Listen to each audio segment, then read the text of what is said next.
Hello everyone, welcome to missile classes. और मैं आज आपके सामने लेकर आया हूं 3 मार्क्स और 5 मार्क्स का जो आपके पेपर में क्वेश्चन छपने वाले हैं। तो ऐसा तो क्वेश्चन बहुत सारा है, लेकिन हमें वो क्वेश्चन पढ़ना है जो हमारे पेपर में 13 तारीख के पेपर में डायरेक्टली छपने वाले हैं। इस वीडियो को देखने के बाद आपको फीलिंग हो जाएगी आज के बाद कि सब्जेक्टिव का क्वेश्चन कभी हार्ड नहीं होता है, बस शर्त है कि समझाने वाला सही होना चाहिए। मैं कोशिश करूंगा अपने तरफ से बेहतरीन तरीके से गुड टाइप से आप लोगों को समझाने की कोशिश करूंगा। तो अगर आप लोग चाहते हैं कि सर हम लोग का सब्जेक्टिव क्वेश्चन एग्जाम से पहले, जैसे कि आप लोग का एग्जाम 13 फरवरी का है, उससे पहले अगर आप चाहते हैं सर हम लोग को जल्दी से क्लियर करवा दीजिए तो एक बार कमेंट कीजिएगा। और ये हमारा लेक्चर नंबर 1 है, याद रखिएगा। ये हैशटैग नंबर क्या है मेरे भाई? ये हैशटैग नंबर 1 है। एक बार अच्छी तरह से वीडियो को परखिए, देखिए, जांचिए। अगर शुरू से लेकर अंत तक देखेंगे तो हम उम्मीद करते हैं मेरे भाई कि आपको सब्जेक्टिव क्वेश्चन से प्यार हो जाएगी। सच कह रहा हूं कि सब्जेक्टिव क्वेश्चन से आपको बिल्कुल प्यार हो जाएगी। सबसे पहला क्वेश्चन आपके सामने आती है कि 1857 के क्रांति के प्रमुख कारणों की विवेचना करें। 1857 की क्रांति का किस तरह से लिखना है, जिंदगी में आपको रट्टा नहीं लगाना है। मैं एकदम सिंपल भाषा में समझाऊंगा, याद रखिएगा, एकदम आपको समझना है और इसी तरह से लिखना है। ना रटने की संपर्क, ना रटने का झंझट, ना याद करने का झंझट है, क्योंकि समय बहुत कम है। समझिएगा। तत्कालीन कारण, अब हमसे पहले याद रखिएगा, जब भी 1857 की क्रांति के बारे में पूछा जाएगा ना, तो हमारे बारे में नहीं, इनके बारे में 5 कारण होती है सर। राजनीतिक कारण, आर्थिक कारण, धार्मिक कारण, सैनिक कारण, और उसके बाद होता है सर, याद रखिएगा, तत्कालीन कारण। तो 5 कारण होती है। पांचों कारणों को ना ज्यादा नहीं, लेकिन थोड़ा थोड़ा आपको लिखना पड़ेगा। ऐसा तो मैं बहुत सारा लिखा हूं, इसलिए क्योंकि समझाने का तरीका आप लोगों को अच्छा लगना चाहिए। 1857 की क्रांति का तत्कालीन कारण चर्बी वाले कारतूस था। याद रखिएगा, 1857 के जो आर्थिक कारण होती है ना मेरे भाई, याद रखिए वो कारण, तत्कालीन कारण था। क्यों उत्पन्न हुआ था? तो चर्बी वाले कारतूस, एक कारतूस था बंदूक, ठीक है। आज के जमाने में हम लोग उसे बंदूक कहते थे। तो उस समय ना क्या करते थे, 1857 में अंग्रेजों का शासन था। अंग्रेज लोग क्या करते थे कि भारतीय सेना को, भारतीय मिलिट्री को कहते थे कि ये बंदूक को प्रयोग करने से पहले इस पर जो लेयर लगी हुई है, जो लेबल लगा हुआ है, उसको मुंह से, दांत से आपको हटाना होगा। कुछ दिन बाद याद रखिएगा पता चला कि इसमें, बहादुर शाह जफर को पता चला कि इसमें क्या दिया हुआ है कि सुअर का चर्बी और गाय का चर्बी मिक्स करके इसमें लेप दिया गया है, और इससे हमें दांत से हटाने के लिए कह रहे हैं। तो याद रखिएगा, बहुत सारे विद्वानों को पता चला, जो बड़े बड़े मिलिट्री थे, वो कह रहे थे कि नहीं, मुझे मंजूर है, आप मुझे नौकरी से निकाल दीजिए, मुझे मंजूर है, पर मैं यह अपने हाथों से, अपने दांतों से नहीं हटाना चाहता हूं, मैं अपने धर्म को भ्रष्ट नहीं करना चाहता हूं। समझिएगा। 1857 की क्रांति का तत्कालीन कारण चर्बी वाला कारतूस था, जिसे भारत के सैनिक ने लेने से मना कर दिया। उस समय बंदूक में जो कारतूस का प्रयोग होता था, उसमें गाय और सुअर की चर्बी मिलाया जाता था। इसलिए मंगल पांडे नामक सैनिक ने कारतूस का प्रयोग करने से मना कर दिया, और सबसे पहला इसी को फांसी हुआ था। सबसे पहले फांसी किसको हुआ था? मंगल पांडे को। मंगल पांडे ने कहा दिया, मंगल पांडे भी उस समय क्या था, एक मिलिट्री था, उन्होंने कह दिया कि नहीं, ये प्रयोग हम लोग नहीं करेंगे, चाहे आप जो कर दीजिएगा कीजिए, हम लोग मंजूर है, लेकिन ये ऐसा हम लोग नहीं करेंगे। सैनिक ने कारतूस का प्रयोग करने से मना कर दिया, एवं चर्बी वाले कारतूस 1857 की क्रांति का एक तत्कालीन कारण था। तो तत्कालीन कारण आपको समझ में आ गया इजली से कि भारतीय मिलिट्री से 1857 क्रांति, जब भारत गुलाम था, अंग्रेज जब इन पर शासन करते थे, उस समय भारतीय मिलिट्री से कहते थे कारतूस का प्रयोग करने से पहले आपको कारतूस के ऊपर जो लेयर लगी हुई, लेवल लगा हुआ, उसको दांतों से आपको हटाना होगा। इस दांत में बाद में अगर पता चला कि इसमें सुअर और गाय की चर्बी का लेपन दिया हुआ है। मंगल पांडे नामक सैनिकों ने कहा कि ये हम लोग प्रयोग नहीं करेंगे। तो एक तरह का क्या है, हम लोग बोल सकते हैं 1800 क्रांति का तत्कालीन कारण है। आते हैं सर राजनीतिक कारण क्या है। लॉर्ड डलहौजी ने हड़प नीति, सबसे पहले हड़प नीति की शुरुआत किसने किया था? लॉर्ड डलहौजी ने। किसने किया था मेरे भाई? लॉर्ड डलहौजी ने हड़प नीति का शुरुआत किया था। डलहौजी ने हड़प नीति के तहत नागपुर, झांसी, आवध, याद रखिएगा, नागपुर, झांसी, आवध इत्यादि प्रांत को कुशासन का आरोप लगाकर अंग्रेज साम्राज्य में मिला दिया था, जिसके कारण छोटे छोटे राजा अंग्रेज सरकार से दुखी हो गए थे। अब क्या हुआ था ना कि बड़े बड़े जमींदारों को क्या करते थे, अंग्रेज जो है ना अपनी ओर आकर्षित कर लेते थे। क्या कर लेते थे? अपनी ओर आकर्षित कर लेते थे। छोटे छोटे राजा इससे दुखी हो जाते थे। लॉर्ड वेल्लेस्ली ने सहायक संधि, याद रखिएगा, आपसे अगर आपसे पूछा जाएगा कि सहायक संधि, ये ऑब्जेक्टिव में आएगी आपके पेपर में, छप लीजिए इसको कॉपी में, ठीक है। सहायक संधि का जन्मदाता किसे कहते हैं? लॉर्ड वेल्लेस्ली। हड़प नीति लॉर्ड डलहौजी, ठीक है। तो लॉर्ड वेल्लेस्ली ने सहायक संधि का प्रारंभ कर किसानों का कर बढ़ा दिया, और इस तरह से लॉर्ड वेल्लेस्ली ने जो किसानों का टैक्स था ना, टैक्स मान लेते पहले 20% था, तो टैक्स आप कर दिया 30% कर दिया। तो इस तरह से किसानों प्रॉफिट कम होगी, किसान नाराज हो जाएंगे उस तरह से। तो यही कह रहा है क्या कि लॉर्ड वेल्लेस्ली ने सहायक संधि का प्रारंभ कर किसानों का कर बढ़ा दिया था, जिसके कारण किसान भी अंग्रेज सरकार से दुखी हो गए थे। इस प्रकार हम कह सकते हैं कि 1857 की क्रांति का प्रमुख कारण एक प्रकार का राजनीतिक कारण भी था। यह राजनीतिक कारण ही नहीं तो क्या है, जमींदारों से जमीन को लालची देकर छीन लेना, या तो हड़प नीति बोल सकते हैं। जो लॉर्ड वेल्जी ने सहायक संधि का उपयोग किया था, सहायक संधि के माध्यम से बड़े बड़े जो छोटे छोटे किसान थे उस पर टैक्स जो है पहले 20% था, उसको बढ़ाकर 30% कर दिया था। तो भी एक तरह का क्या है, राजनीतिक ही है। ठीक है, आते हैं सर अगला, आर्थिक कारण। सबसे इंपॉर्टेंट कारण है, समझिएगा इस क्वेश्चन को। 1857 की क्रांति का प्रमुख कारण आर्थिक कारण था। 1857 का क्रांति का अगर मेन कारण था ना तो वह है आर्थिक कारण। आर्थिक कारण क्या है समझिएगा, अंग्रेज सरकार के द्वारा भारत की सेना चांदी इत्यादि को लूटकर, सोना चांदी, यहाँ पे लिखिएगा मेरे भाई, सोना चांदी को लूटकर इंग्लैंड भेज देता था। भारतीय लोगों से ही कपास को उत्पादन करके, सोना चांदी का उत्पादन करके, और इस सोने चांदी को भारत में रहना चाहिए, वो क्या करते थे अंग्रेज लोग, इसको उत्पादन करने के बाद वो अपने देश में जाकर भेज देते थे, लूटकर इंग्लैंड भेज देता था। यहाँ का कच्चा माल जैसे कपास को सस्ते दामों में खरीद लेते थे, और यहाँ के किसान से ही यही तो एक चालाकी बुद्धि था उन लोगों का, किसान से ही कपास को उत्पादन करते थे, उनसे कम दामों पर खरीद करके, और सूती वस्त्र बनाते थे भारत में ही सूती वस्त्र बनाते थे, और इस सूती वस्त्र को वो भारतीय जनता को ही, भारतीय लोगों को ही अधिक कीमतों में बेचते थे। ठीक है, देखिए इस कपास से कपड़े बनाकर भारत में ही अधिक दामों में बेचा जाता था। यहाँ किसान पर अत्यधिक कर लगा दिया था, यहाँ पे किसानों पर काफी ज्यादा टैक्स लगा दिया था, जिसके कारण किसानों की हालत बहुत खराब हो गई थी, और इसके कारण जो है ना किसानों की हालत बहुत खराब हो गए थे। यहाँ के लोग अंग्रेजों के खिलाफ क्रांति करना चाहते थे, और यहाँ के लोग जो थे ना वो अंग्रेजों के खिलाफ क्रांति करना चाहते थे, क्योंकि यह इस तरह से अगर हम लोग करेंगे तो हम लोग कैसे जी पाएंगे। ठीक है, करना चाहते थे, इस तरह से हम लोग बोल सकते हैं सर, यह लोग अंग्रेजों के खिलाफ क्रांति करना चाहते थे। इस प्रकार हम कह सकते हैं कि 1857 की क्रांति का प्रमुख कारण आर्थिक कारण भी एक तरह का है। क्या आप लोग आर्थिक कारण के बारे में अगर इस तरह से क्वेश्चन आ जाए तो आप लोग इजीली से सॉल्व कर लेंगे। इजी है, आर्थिक कारण क्या, एकदम सिंपल क्रांति है। ठीक है, समझ में आ गया। आर्थिक कारण, सोना चांदी को लूटकर वह अपने देश भेज जाते थे, या तो कपास को उत्पादन करके किसानों से सस्ते दामों में खरीद करके उसी सूती के उसी आपका कपास की खेती करके, कपास उत्पादन करके, कपास की वस्त्र बना करके, सूती वस्त्र बना करके भारतीय लोगों को ही अधिक कीमतों पर बेचते थे। तो एक प्रकार का क्या था, आर्थिक कारण था। सैनिक कारण पे आते सर, 1857 की क्रांति का प्रमुख कारण सैनिक कारण था। 1857 की क्रांति का अगर देखा जाए तो एक प्रकार का प्रमुख कारण था, यहाँ के सैनिक को हम कम वेतन देते थे। और यहाँ देखिए जो मिलिट्री थे वो भारत का भी मिलिट्री था और इंग्लैंड का भी मिलिट्री था, लेकिन भारतीय मिलिट्री को कम पैसा देते थे, कम सुख सुविधाएं देते थे, लेकिन वही अंग्रेजी सरकार के जो मिलिट्री थे, सैनिक थे, उनको ज्यादा सुविधा देते थे और ज्यादा वेतन भी देते थे। तो 1857 की क्रांति का प्रमुख कारण सैनिक कारण था। यहाँ के सैनिकों को कम वेतन दिया जाता था। प्रत्येक 5 भारतीय सैनिक में एक अंग्रेज सैनिक इनसे बहुत अपमानजनक तरीके से बात करते थे, और कहते थे ना कि अपमानजनक बात करते थे, मतलब मजाक उड़ाते थे भारतीय मिलिट्री को, इसको चिढ़ाते थे। इन्हीं सैनिकों के द्वारा अपने ही देश के आदमी को मरवाते थे। और क्या कहा कि अंग्रेज सरकार ने जो भारतीय इंडियन जो आपका इंग्लैंड का मिलिट्री थे, अंग्रेज सरकार के जो मिलिट्री थे वो भारतीय मिलिट्री से कहते थे कि आपको ही अपने देश के लोगों को मारना होगा। तो भारतीय मिलिट्री ने कहा, भारतीय सैनिकों ने कहा कि नहीं, मुझे नौकरी से निकाल दीजिए, मंजूर है, पर हम अपने देश की गद्दारी नहीं कर सकते, हम अपने देशों के साथ गद्दारी नहीं कर सकते हैं। वही कह रहा है कि जिससे सैनिक अंग्रेज सरकार से दुखी होकर 1857 की क्रांति की, इस प्रकार स्पष्ट हो जाता है कि 1857 की क्रांति का प्रमुख कारण एक प्रकार का सैनिक कारण भी था। मैंने आप लोगों को अभी जस्ट बताया तत्कालीन कारण, राजनीतिक कारण, उसके बाद आपको बताया सर आर्थिक कारण और सैनिक कारण। बेहतरीन तरीके से बताया हूं, एक बार आप लोग अच्छी तरह से देख लीजिएगा। अब आते हैं सर धार्मिक कारण। 1857 की क्रांति का, और ये क्वेश्चन आपके पेपर में छप चुका है, ठीक है, याद रखिएगा, इसको हल्के में नहीं लेना है। 1857 की क्रांति का प्रमुख कारण धार्मिक कारण था। अंग्रेज सरकार के द्वारा हिंदू धर्म में कई सुधार किए गए। अंग्रेज सरकार द्वारा हिंदू धर्म में कई प्रकार के जो है ना सुधार किए गए, एक प्रकार का नहीं, कई प्रकार के सुधार किए गए। सर जैसे सती प्रथा का अंत किया गया तो लोगों को लगने लगा, भारतीय लोग, एक तरह का देखा जाए सती प्रथा का अंत किया था तो अंग्रेज सरकार ने यह नियम बहुत अच्छी तरह से बनाया था, लेकिन भारतीय लोगों को लगने लगा कि हमारे धर्म पर आकर ये भ्रष्ट कर रहे हैं, ठीक है, लेकिन ऐसा नहीं हुआ था, समझिएगा।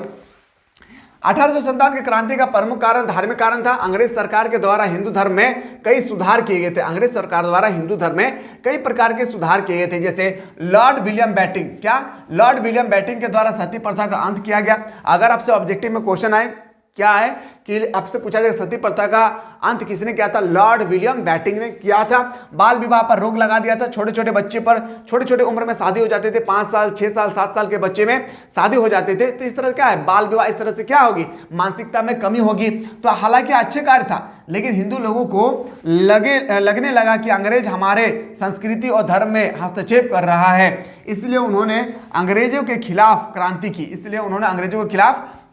की। इस प्रकार हम कह सकते हैं कि 1857 की क्रांति का प्रमुख कारण एक तरह का धार्मिक कारण भी था। तो उम्मीद करते हैं कि अगर आपके पेपर में आ जाए 1857 की क्रांति के बारे में तो आप इजीली से इसका सॉल्व कर लेंगे ना मेरे भाई।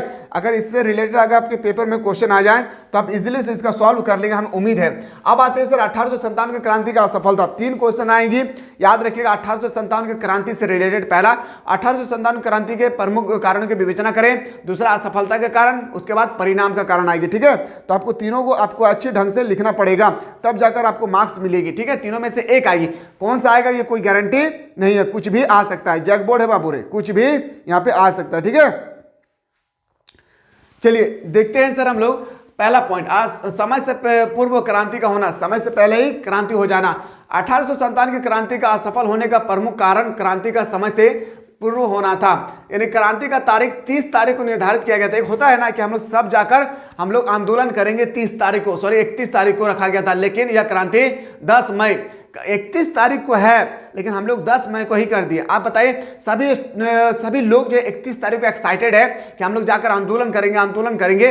अब क्या हुआ, किसी को पता ही नहीं चला कि 10 तारीख को आंदोलन कर दिया, तो उस समय सभी व्यक्ति पहुंच पाएंगे, नहीं पहुंच पाएंगे। इस तरह से क्या हुआ, आंदोलन बिल्कुल क्या होगा, टूट गया, समझेगा। लेकिन यह क्रांति 10 मई से ही प्रारंभ हो गई थी, जिसके कारण 1857 की क्रांति में भारतीय को असफलता का मुंह देखना पड़ा। क्यों नहीं देखना पड़ेगा भाई, सभी व्यक्ति तो इंतजार कर रहे थे कि 31 मई को होगा, और अब 10 गो व्यक्ति मिलकर जाकर कर दिए 10 मई को, तो ये सही नहीं रहेगा ना।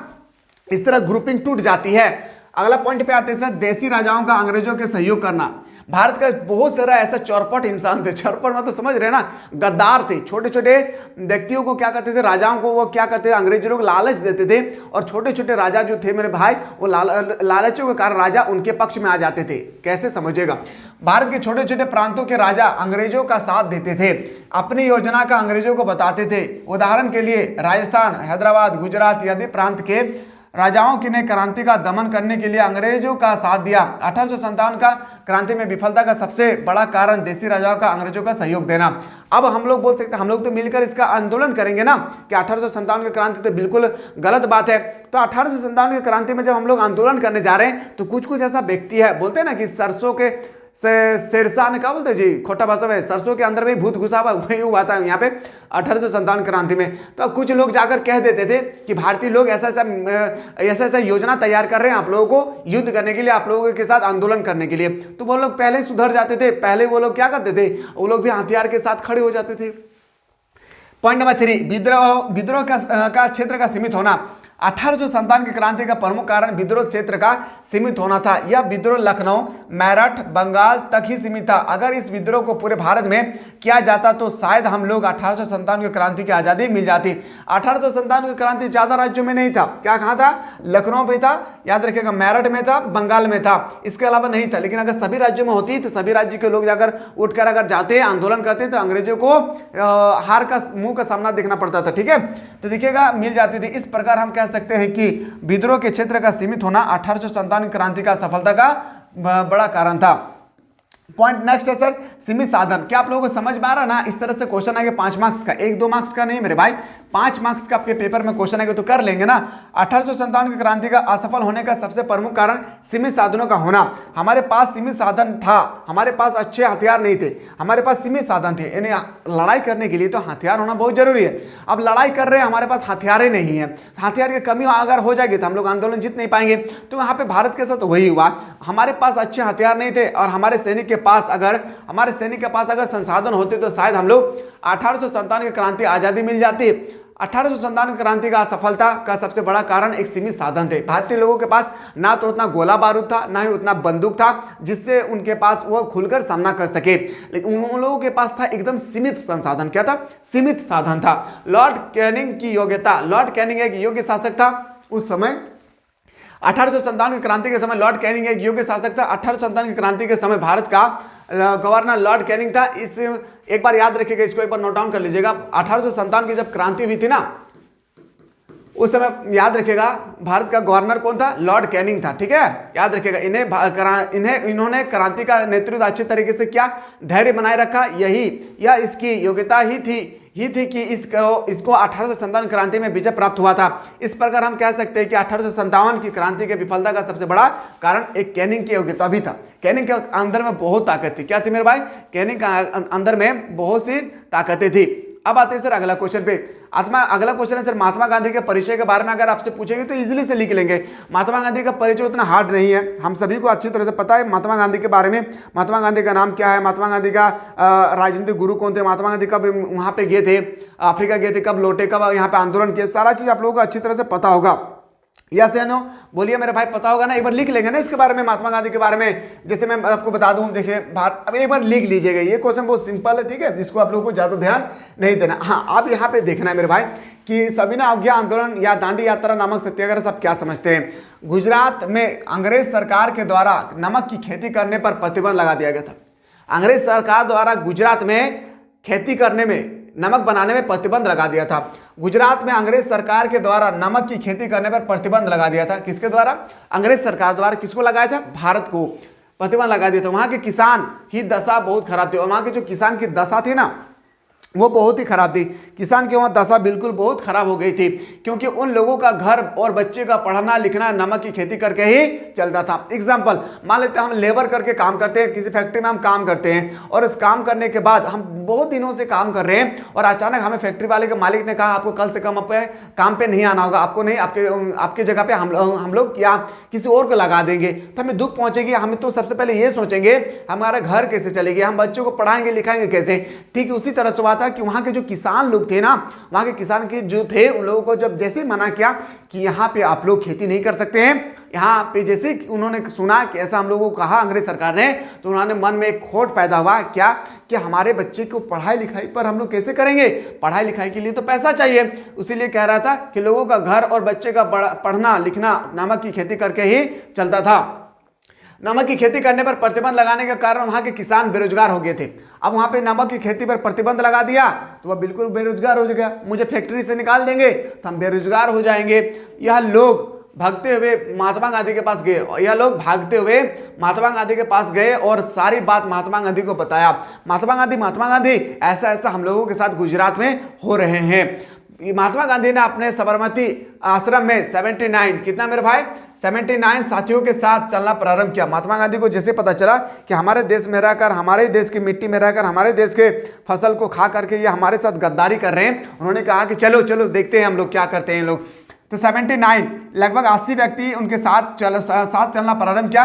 250 किलोमीटर की यात्रा की। 24 दिनों के बाद 12 मार्च 1930, याद रखिएगा 12 मार्च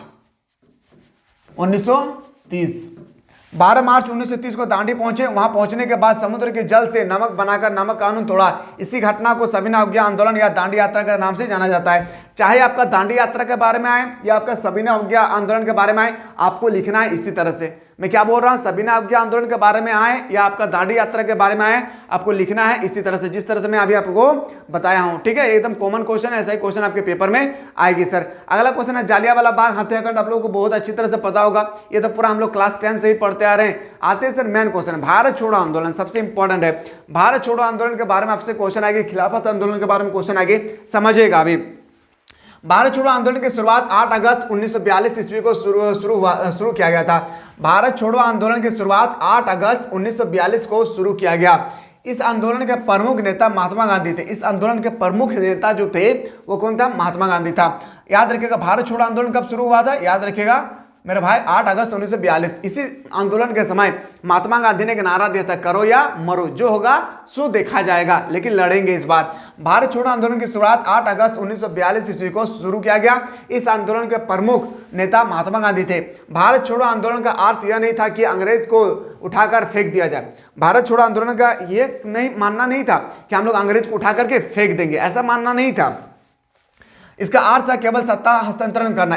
इसका अर्थ था कि वो लोग भी रहें लेकिन हमारे देश पर रहकर हमारे साथ गद्दारी जैसे ना करें। ठीक है, 8 अगस्त को महात्मा गांधी ने कहा, मैं अमन शांति बनाए रखने के लिए हर प्रकार का प्रयत्न करूंगा। मैं चाहता हूं कि दोनों देशों में सदा के लिए शांति और सद्भाव स्थापित हो। मैं सारे विश्व का भी सम्मान कर सकता हूं क्योंकि ईश्वर मेरे साथ है। मैं स्वतंत्रता की लड़ाई लड़ता रहूंगा चाहे समस्त भारत मेरे साथ छोड़ दे। और कहता था कि पूरी दुनिया अगर हमारे साथ छोड़ दे मुझे कोई फर्क नहीं पड़ता, अगर हमारे साथ ईश्वर है तो मैं हमेशा लड़ता रहूंगा जब तक हमारी सांसें चलेगी। किसमें कहा था? भारत छोड़ो आंदोलन में कहा था। किसने? महात्मा गांधी ने। ऐसा व्यक्ति होगा तब जाकर देश विकास होगी। ठीक है, इसी आंदोलन के दौरान गांधी जी ने करो या मरो की नारा दिया था। तो ये क्वेश्चन आपके पेपर में अगर 3 मार्क्स का आएगा तो आपको इतना ही लिखना है, 5 मार्क्स का आएगा तो इसमें और आपको इंक्लूडेड करना होगा। अब आते हैं सर 5 मार्क्स वाला क्वेश्चन, खिलाफत आंदोलन क्या है? खिलाफत आंदोलन क्या है मेरे भाई? याद रखिएगा, खिलाफत आंदोलन के बारे में क्वेश्चन आपसे पूछेगी। प्रथम विश्व युद्ध में तुर्की के पराजित होने के बाद ब्रिटेन और मित्र राष्ट्र के ने ओटोमन साम्राज्य की भूमि अरब प्रदेश पर भी अधिकार कर लिया। इससे तुर्कों के सुल्तान यानी खलीफा, उस समय सुल्तान को खलीफा कहा जाता था, सुल्तान की शक्ति और प्रतिष्ठा का ठेस पहुंची। वह इस्लामी जगत का प्रधान माना जाता था। भारतीय मुसलमान अभी तक अंग्रेजों का समर्थक थे परंतु खलीफा के साथ किए गए व्यवहार से उन्हें ठेस पहुंचा। मुसलमान तुर्कों के सुल्तान को अपना खलीफा मानते थे, इसलिए वे अंग्रेजों से नाराज हो गए और अंग्रेजों के विरुद्ध एक आंदोलन का आरंभ कर दिया। इस आंदोलन को खिलाफत आंदोलन कहा जाता है। महत्व क्या है? भारतीय स्वतंत्रता के इतिहास के खिलाफ आंदोलन का बड़ा महत्व है। इसी के कारण हिंदू और मुसलमान एक हुए। स्वतंत्रता आंदोलन सबल बना, अंग्रेजों और जनता का सहयोग ना रहा। ये क्वेश्चन था हम लोगों का सर। अब आते हैं सर चंपारण। आप सभी को पता है चंपारण के बारे में अगर आपसे पूछेगी तो आप लोग इजीली से कर लेंगे, फिर भी आपको देखना होगा। गांधी जी 1917 में चंपारण क्यों गए थे? राजकुमार शुक्ल ने इन्वाइट किया था, आइए मेरे पास। याद रखिएगा वहां उन्होंने क्या देख किया, अंग्रेजों के द्वारा चंपारण में जबरदस्ती वहां किसानों से नील की खेती कराया जा रहा था। अंग्रेजों से चंपारण में क्या हुआ था? कब की घटना है मेरे भाई? 1917 की ये घटना है, चंपारण की घटना। अंग्रेज के द्वारा चंपारण में जबरदस्ती वहां के किसानों से नील की खेती कराया जा रहा था। राजकुमार याद रखिएगा शुक्ल, राजकुमार शुक्ल यहाँ पे होगा। राजकुमार शुक्ल की आग्रह पर महात्मा गांधी चंपारण गए, वहां के किसानों के साथ मिलकर अंग्रेजों के खिलाफ भूख हड़ताल किया। महात्मा गांधी के आगे अंग्रेज सरकार को झुकना पड़ा। महात्मा गांधी ने जब भूख हड़ताल में बैठ गए तो महात्मा गांधी को याद रखें अंग्रेज सरकार को महात्मा गांधी के आगे झुकना पड़ा। नील की खेती जो अनिवार्य कर दी थी, इसे कानून को हटाना पड़ा। और नील की खेती जो किसानों के लिए अनिवार्य कर दिया था, जो नहीं उगाते थे उसको मारता था, याद रखिएगा ऐसे कानून को अंग्रेज सरकार से हटा दिया था। याद रखिएगा कौन? महात्मा गांधी के सहयोग से। इस तरह से किसान खुश हो गए थे। इस तरह से आपको पेपर में लिखना है। मुस्लिम लीग की स्थापना कैसे हुई? मुस्लिम लीग की स्थापना मैं सुबह को आप लोगों को 1905 बता दिया था, ठीक है, इसका 6 होगा, ठीक है, सॉरी स्टूडेंट्स गलती हो गया था, ठीक है, समझिएगा। मुस्लिम लीग की स्थापना 1906 में आगा खां और सलीमुल्लाह खां किया था। मुस्लिम लीग की स्थापना किसने किया था? आगा खां और सलीमुल्लाह खां। याद रखिएगा मुस्लिम लीग की अगर आपसे स्थापना पूछा जाए तो किसने किया था मेरे भाई?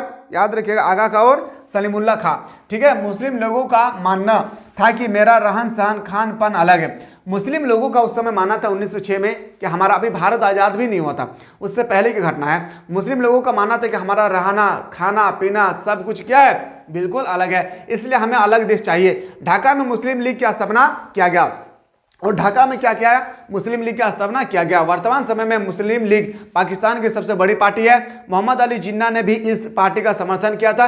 इसकी स्थापना मुख्य उद्देश्य था कि भारतीय के मुसलमानों को न्याय मिलना। इसका मुख्य उद्देश्य था, जो मोहम्मद अली जिन्ना थे उनका मुख्य उद्देश्य था, क्या पता है? उनका मुख्य उद्देश्य था कि भारतीय मुसलमानों को मैं न्याय दिला सकूं। यह था हम लोगों का मुस्लिम लीग के बारे में, ठीक है। चलिए इसके बाद हम लोग और इससे एक इंपॉर्टेंट क्वेश्चन आती है जो बहुत इंपॉर्टेंट है मेरे भाई, वो है भारत संविधान की मुख्य विशेषता। ये क्वेश्चन आपके पेपर में टपकेगा ही टपकेगा। ये पेपर में टपकेगा ही टपकेगा ये क्वेश्चन, याद रखिएगा। एकदम इसको सिंपल भाषा में हम लोग समझने की कोशिश करते हैं, याद रखिएगा।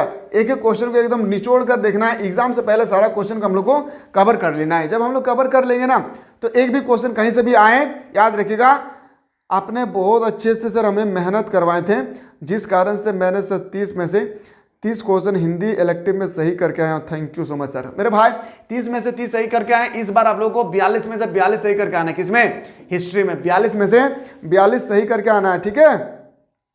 चलिए मेरे भाई आप लोग ऐसे ही तरह से जुड़े रहें और अपने आने वाले जो जनरेशन होगी ना, जो क्लास 11 में है, क्लास 10 में, उन लोगों को मिसाल क्लासेस के एक परिवार में, छोटे से परिवार में उन लोगों को इन्वाइट कीजिए और बताएं मिसाल क्लासेस के परिवार के बारे में, ताकि वो लोग भी अच्छी तरह से शिक्षा ग्रहण कर सके, क्योंकि उन लोगों को भी एक अच्छा शिक्षित बनने का अधिकार है मेरे भाई। अगर आप लोग सपोर्ट करेंगे तो जरूर हमारे राज्य जो है ना बदलेगी, जरूर बदलेगी। हमारा मकसद यही है मेरे भाई कि हमारे राज्य एक नई दिशा की ओर चले, ठीक है। ये तभी जा सकते हैं जब घर घर के व्यक्ति शिक्षित हो।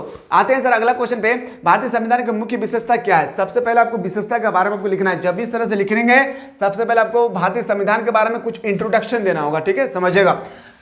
भारत लिखित एवं विशालतम संविधान, भारत दुनिया का सबसे बड़ा संविधान है और क्या है? लिखित संविधान है, याद रखिएगा। रिटर्न है आपका लिखित एवं विशालतम संविधान। भारत का संविधान विश्व के अधिकतर संविधान की तरह एक लिखित संविधान है। विश्व में बहुत सारे ऐसे संविधान है, देश का संविधान है जो लिखित है, ठीक इसी तरह से भारत का संविधान विश्व के अधिकतर संविधान की तरह एक लिखित संविधान है। यह दुनिया भर में सबसे विशाल संविधान है। क्या है? यह दुनिया का सबसे बड़ा विशाल संविधान है। 26 जनवरी 1950 को भारत में लागू किया गया था, भारतीय संविधान को लागू किया गया। संविधान 22 भागों में विभाजित था। इसमें 395 अनुच्छेद और 19 नहीं, बल्कि याद रखिएगा मेरे भाई, याद रखिएगा 19 नहीं, यहाँ पे गलत दिया हुआ है, 12 अनुसूची थी, याद रखिएगा। जो पहले 9 थी, पहले 8 थी मेरे भाई, यहाँ पे पहले 8 थी अनुसूची थी और आजकल इसमें 12 अनुसूचियां हैं। मेरे बात को समझिएगा, भारतीय संविधान 3 चीजों से चलती है। पहला अनुच्छेद, दूसरा भाग और तीसरा होता है सर शेड्यूल, अनुसूची, याद रखिएगा। पहले सर भाग, पहले हम लोग बात करेंगे, भाग था सर 18 जिसको बदलकर 22 कर दिया। उसके बाद सर 395 अनुच्छेद और 8 अनुसूची थी, जो आजकल प्रेजेंट टाइम में 12 अनुसूचियां है। भारतीय संविधान जो है विश्व के अधिकतर देशों की तरह एक लिखित संविधान है। यह दुनिया भर के सबसे बड़ा संविधान है। 26 जनवरी 1950 को भारतीय संविधान लागू किया गया। यह भारतीय संविधान 395 अनुसूची में जो बोल रहा हूं समझिएगा, 395 अनुच्छेद प्लस याद रखिएगा 12 अनुसूची एवं 22 भागों का एक वर्णन है, लिखित आदेश है, ठीक है। प्रभुत्व संपन्न समाजवादी धर्मनिरपेक्ष लोकतंत्र गणराज्य की स्थापना। भारतीय संविधान ने भारत को संपूर्ण प्रभुत्व संपन्न समाजवादी धर्मनिरपेक्ष लोकतंत्रात्मक गणराज्य घोषित किया। इसका अर्थ है कि भारत पूर्ण रूप से स्वतंत्र तथा सर्वोच्च सत्ताधारी है और किसी अन्य सत्ता के अधीन नहीं है। भारत का लक्ष्य समाजवादी समाज की स्थापना कराना और भारत धर्म के निरपेक्ष राज्य है। देखिए भारत एक क्या है? धर्मनिरपेक्ष राज्य है। भारत क्या है? एक प्रकार का भारतीय संविधान में बताया गया भारत क्या है? मौलिक अधिकार फंडामेंटल राइट्स में बताया गया कि भारत एक धर्मनिरपेक्ष राज्य है। धर्मनिरपेक्ष राज्य का मतलब होता है क्या कि भारत का कोई अपना धर्म नहीं है। जो व्यक्ति चाहे वो किसी भी धर्म को अपना सकते हैं, ग्रहण कर सकते हैं। ग्रहण करना ही यहाँ तक ही नहीं बल्कि उस धर्म का प्रचार प्रसार भी कर सकते हैं। मैं मुस्लिम हूं, मैं हिंदू धर्म को ग्रहण करके उस हिंदू धर्म के बारे में प्रचार प्रसार भी कर सकता हूं। समझ में आ रहा है? चलिए क्वेश्चन पे आते हैं सर अगला, जनता का अपना संविधान। भारत का संविधान क्या है? जनता का अपना संविधान है। भारत के संविधान एक महत्वपूर्ण विशेषता यह है कि यह जनता का अपना संविधान है। यह जनता का इतना ज्यादा सुख सुविधाएं दिए हैं संविधान, लेकिन हम लोग संविधान के बारे में कभी पढ़ते ही नहीं है। डॉक्टर भीमराव अंबेडकर ने इतना बेहतरीन तरीके से लिखे हैं संविधान को, लेकिन हम लोगों के पास पढ़ने का समय नहीं है और इसे जनता ने स्वयं अपनी इच्छा से अपने ऊपर लागू किया है। हम भारत के लोग हैं। भारत में एक संपूर्ण प्रभुत्व संपन्न समाजवादी धर्मनिरपेक्ष लोकतंत्रात्मक गणराज्य स्थापित करते हैं। संविधान की सुरक्षितता, सुपरमेंसी ऑफ द कॉन्स्टिट्यूशन। भारतीय संविधान देश का सर्वोच्च कानून है। याद रखिएगा भारतीय संविधान जो है देश का सर्वोच्च कानून है। कोई कानून या आदेश इसके विरुद्ध जारी नहीं किया जा सकता है। सरकार के सभी अंगों का संविधान के अनुसार करना पड़ता है। सरकार के जितने भी अंग होते हैं, जैसे कार्यपालिका है ना, कार्यपालिका हो, लोकसभा हो, राज्यसभा हो, पार्लियामेंट हो, राष्ट्रपति हो, प्रधानमंत्री हो, राज्यपाल हो, मुख्यमंत्री, सभी को भारतीय संविधान के अकॉर्डिंग ही चलना पड़ता है। चाहे वो आप कितने बड़ा रईस इंसान क्यों ना हो। धर्मनिरपेक्ष राज्य, जो हमें अभी जस्ट बताया सेकुलर स्टेट, भारत के संविधान के अनुसार भारत एक धर्मनिरपेक्ष गणराज्य है। भारतीय धर्मनिरपेक्ष राज्य का अर्थ है कि राज्य का अपना कोई धर्म नहीं है। धर्मनिरपेक्ष राज्य का मतलब होता है, धर्म के निरपेक्ष राज्य का मीनिंगफुल होता है कि भारतीय राज्य का अपना कोई धर्म नहीं है और राज्य की दृष्टि से सभी व्यक्ति समान है। और राज्य की दृष्टि से अगर देखा जाए तो सभी धर्म क्या है, समान है। नागरिकों को धार्मिक स्वतंत्रता प्राप्त है, नागरिकों को धार्मिक स्वतंत्रता प्राप्त है। वो किसी भी धर्म को इजीली से ग्रहण कर सकते हैं और वो अपनी इच्छा अनुसार किसी भी धर्म को अपना सकते हैं। इच्छा अनुसार अपने इष्ट को देव की पूजा कर सकते हैं। और जो आप कर सकते हैं, मैं हिंदू हूं, मैं मुसलमान ग्रहण होकर मैं नमाज पढ़ सकता हूं, मुझे कोई परमिशन नहीं दे सकता है, मैं खुद कर सकता हूं, मुझे किसी से परमिशन लेने की आवश्यकता नहीं है। याद रखिएगा, ठीक है। तथा अपने धर्म का प्रचार प्रसार कर सकते हैं, हम अपने धर्म का प्रचार प्रसार भी कर सकते हैं। ये हमारे संविधान की खूबसूरती है। अनुच्छेद 25 से 28 तक धार्मिक स्वतंत्रता प्रदान करने के बारे में बताया गया है। अनुच्छेद 25 से, याद रखिएगा, 25 से 28 तक धार्मिक स्वतंत्रता प्रदान करने में के बारे में बताया गया। क्या मेरे भाई, अगर इस तरह से क्वेश्चन आएंगे तो आप लोग कर लेंगे। इस तरह से अगर कोई भी क्वेश्चन आए आप लोग का, जैसे मैंने आपको बताया कि भारतीय संविधान की क्या क्या विशेषताएं हैं, 1857 क्रांति प्रमुख कारणों की विवेचना करें। 1857 के क्रांति असफल होने का क्या कारण था, उसके बाद चंपारण विद्रोह बताया हूं, दांडी यात्रा बताया हूं, सविनय अवज्ञा आंदोलन बताया हूं। क्या इस तरह से अगर आपके पेपर में क्वेश्चन आएगी तो आप लोग कर लेंगे? मेरे भाई एक बार जल्दी से बताया, अगर इस तरह से आप लोगों को पास क्वेश्चन आ जाएगी तो आप लोग इजीली से कर लेंगे ना। याद रखिएगा, 2 मार्क्स का क्वेश्चन को एक भी आप लोगों को छोड़कर नहीं आना है, ना 5 मार्क्स का छोड़कर आना है, ना आप लोग का 6 मार्क्स, ना आप लोग का 3 मार्क्स को छोड़कर आना है। ये जो अभी हम लोग डिस्कस कर रहे थे ना, ये हम लोग का हैशटैग नंबर 1 था। वीडियो को शुरू से लेकर अंत तक देखने के बाद अगर आपको थोड़ा सा भी लग रहा है कि ये वीडियो के माध्यम से हमें प्रॉफिट हो सकता है तो हमें वेट करता हूं आप लोगों का कमेंट सेक्शन का। सारा स्टूडेंट्स कमेंट करेंगे, मैं आप लोगों के लिए हैशटैग नंबर 2 लेकर आऊंगा। एग्जाम से पहले 50 मार्क्स का जो सब्जेक्टिव क्वेश्चन है ना, अपने हाथों में कर लेना, मुट्ठी में, और कह देना जग से कि जितना क्वेश्चन आप जैसे भी क्वेश्चन रोटेट करेंगे इस बार कॉपी फाड़ के आ जाएंगे, ठीक है।